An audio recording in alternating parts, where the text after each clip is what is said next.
Legal. Então, pessoal, primeiramente eu sou Leandro Serain, Agile Coach na IBM, e eu trabalho dentro de uma equipe de marketing que atende o público interno da IBM. Nós somos uma agência digital in-house, inclusive talvez uma das maiores agências in-house que exista no mercado aí. E como a IBM é uma empresa grande, essa agência digital que atende o público da IBM também é uma agência grande e global. Para vocês terem uma ideia do tamanho do time que eu estou falando de cerca de 7 países envolvidos nessa agência, mais de 500 pessoas distribuídas em mais de 6 silos globais.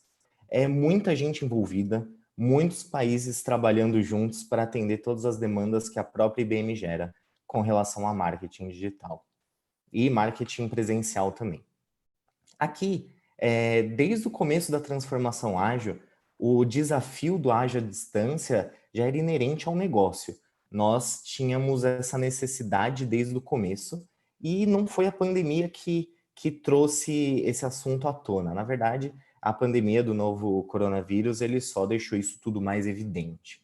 Mas, de qualquer forma, as mesmas estratégias que nós viemos construindo durante todos esses anos, elas também se aplicam agora nesse momento de crise. Aqui, lá no começo da nossa transformação, eu como um Agile Coach mais novo na época, eu ouvi muito dos executivos falando, vamos começar um movimento de colocation. Ágil valoriza o colocation e a gente precisa trazer todo mundo junto para que isso aconteça, para que ágil aconteça dentro desses times de marketing da IBM. E eu ouvi essa frase o tempo todo, Agile valoriza o colocation. E eu, como um Agile Coach recém-formado, recém-praticante ali, eu comecei a me questionar, mas eu não lembro de ter de fato ouvido que Agile valoriza o colocation. Agile valoriza muitas coisas, né? E colocation não estava necessariamente como uma dessas coisas explícitas ali. Eu sabia que a Agile valorizava, por exemplo, pessoas em interações, que ela valorizava muito o valor para o cliente, colocar foco no cliente, mas colocation e ver as empresas, não só a IBM, mas outras empresas fazendo movimentos de pessoas que trabalhavam de casa, indo para o escritório, pessoas que trabalhavam em outras cidades, tendo que se mudar para trabalhar numa mesma cidade, me pareceu um pouco estranho. E eu falei, bom, eu vou revisitar os manifestos ágeis para ver se eu deixei passar alguma coisa, né?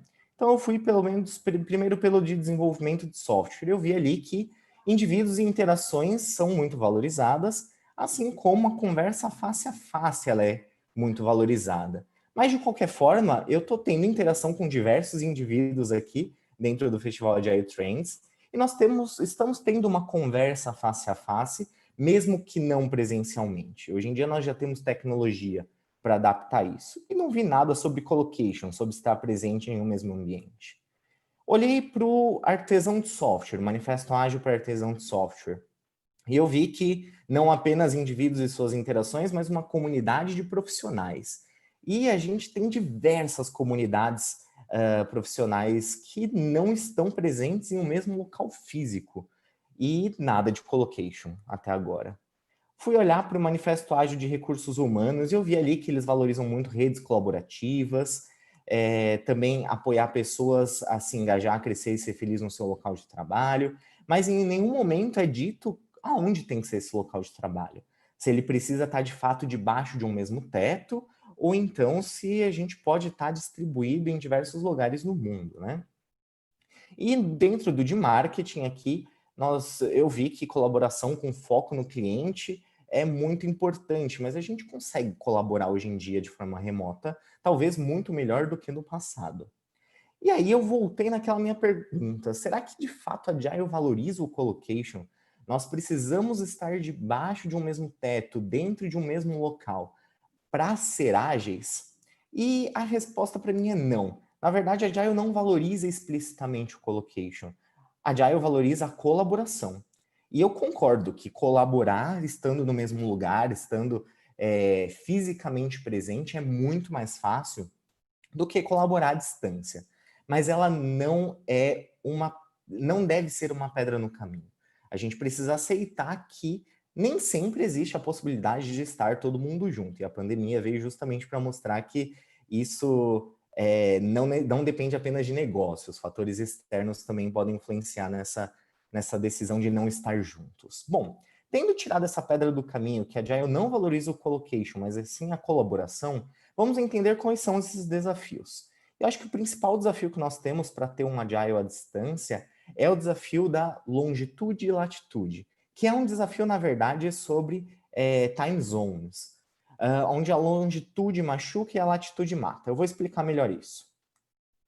Aqui, a longitude, ela fala justamente que times que estão de forma longitudinal espalhados, eles têm um desafio. Um desafio não tão grande quanto, mas é um desafio, porque afinal de contas, o fuso horário desses times é um fuso horário bem parecido. Eu consigo interagir, o meu horário de trabalho é muito parecido com o horário de trabalho das outras pessoas, de times que estão distribuídos dessa forma. Agora, em contrapartida, quando nós falamos de latitudinal, times que estão distribuídos nesta forma do globo, fica um pouco mais difícil da gente conseguir manter essa colaboração de indivíduos, sendo que os horários começam a se tornar um grande desafio. E eu não consigo, às vezes, ter uma conversa face a face, chamar a pessoa para uma videoconferência. E quando eu entendi esse desafio da longitude e latitude, esse desafio de fusos horários, eu comecei a mensurar os meus desafios lá dentro da IBM com esse time global de marketing. Eu consegui listar aqui 5 desafios. O primeiro deles era um desafio teoricamente fácil, que era a interação entre Brasil, Argentina, México e Estados Unidos. Aqui, o time zone era muito parecido. A gente tinha uma brecha de 2 horinhas para mais ou para menos, mas a maior parte do tempo em que eu estava trabalhando, os outros também estavam. Então aqui a gente tem um desafio que é muito parecido com o que a maioria das empresas está tendo hoje. As pessoas trabalhando todos ao mesmo tempo, praticamente. E da mesma ordem de desafio aí, nós tínhamos um desafio na Europa de Eslováquia e Romênia. Fazer esses dois países interagirem também não era um grande desafio assim. Agora, os desafios começaram a aumentar quando nós falamos da integração de Américas e Europa.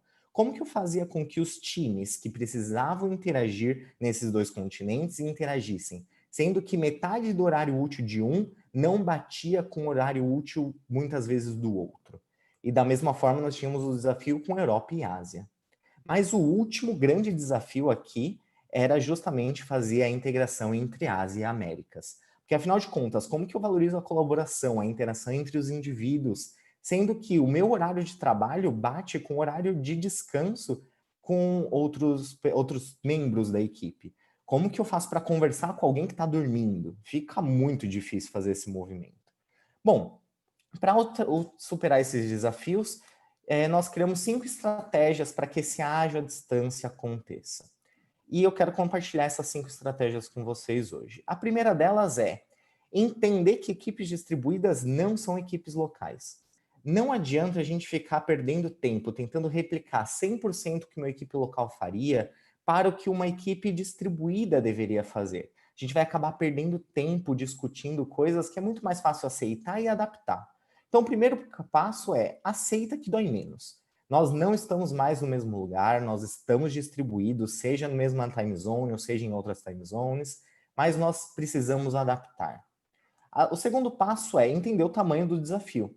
Se você provavelmente está no Brasil aqui e está tendo problema só agora com a pandemia, esse desafio é muito menor do que se você tem uma equipe espalhada pelo mundo tendo que interagir entre si. Então vale a pena você parar e entender qual é o tamanho desse desafio e o quanto que você precisa dispor de adaptações para que esse desafio seja solucionado. O terceiro passo é, se possível, diminua a latitude, para você não cair no mesmo momento que eu caí lá no começo da minha carreira como Agile Coach, onde eu tinha um add-on no Chrome, mostrando todos os horários de todas as equipes que eu tinha que interagir. E pensar, putz, já passou meu tempo de falar com o time da China, eu vou ter que agora esperar o outro dia para conversar com eles. Se possível, redistribuir essas equipes ou criar uma estratégia organizacional junto com os times executivos para que a interação entre equipes que estão muito afastadas geograficamente no globo aconteça, para que eu possa ter uma comunicação mais efetiva. O quarto é, Indivíduos e interações e um pouco mais de processos e ferramentas. Eu sei que às vezes falar de processos e ferramentas em times ágeis, às vezes se torna até um tabu. Mas a questão é que, em times distribuídos, nós precisamos de processos e ferramentas para fazer com que os indivíduos interajam entre si. Por exemplo, aqui o próprio ferramenta Zoom que nós estamos usando para o Festival de iTrends é um tipo de ferramenta que a gente precisou usar para garantir com que nós possamos interagir em um momento de distanciamento social. E isso vale para qualquer tipo de distanciamento. E por último, mas não menos importante, o uso e abuso dos contratos sociais. Aqui, com quinta e última estratégia que eu digo para vocês é conversem com seus times.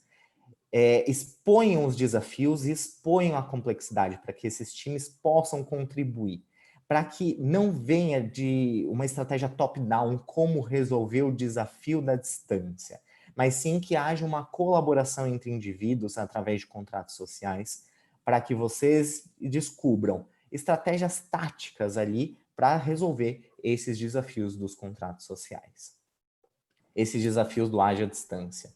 E com essas 5 estratégias, eu agradeço muito a oportunidade e a gente pode, inclusive, continuar essa conversa também nas redes sociais.